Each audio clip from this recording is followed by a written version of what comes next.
Today, I'm starting a brand new series where I edit your photos. If you have a portrait, a landscape, or even a random snapshot that needs a professional or creative touch, you can send your images to leensubmissions@gmail.com. This first one wasn't sent by a viewer. It's a stock image I found that sparked a crazy idea. Let's dive into Photoshop and I'll show you how I turned this into a masterpiece.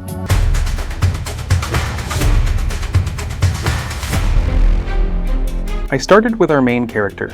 I used the pen tool to carefully separate him from the original background. To make him feel more intense, I focused on the eyes. I turned his right eye completely white and added deep shadows to give it that haunting, mystical look.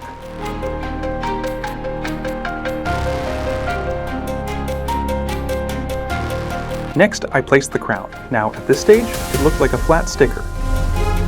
I didn't add the shadows or the gold texture yet because I wanted to get the overall composition right first. It's all about the placement before the polish. Then came the snake. I split it into two parts, one section on his hand and another wrapping around his head. To make it feel truly in the scene, I added a new layer clipped to the snake.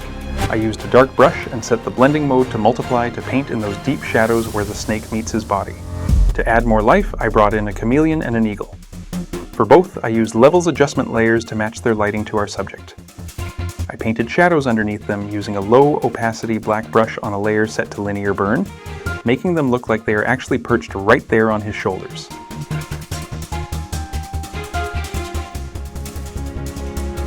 The original dark blue background just wasn't cutting it, so I dropped in a dense jungle environment.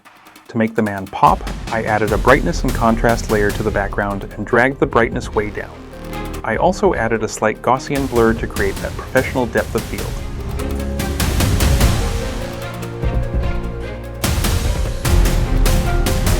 Now for the style.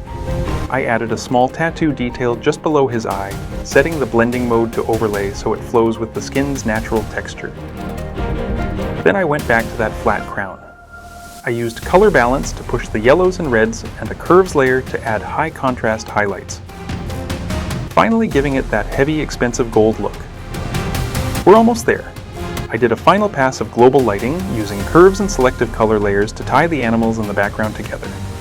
Finally, I merged everything into a stamped layer and hit it with the Camera Raw filter. I boosted the texture, added a slight vignette, and played with the clarity to give it that cinematic, gritty feel. And there we have it, the Guardian of the Wild. I love how the gold crown contrasts with that dark jungle atmosphere. Remember, this could be your photo in the next video. If you want me to edit your picture, send them to leensubmissions@gmail.com. Don't forget to like and subscribe if you enjoyed this edit. I'll see you in the next one.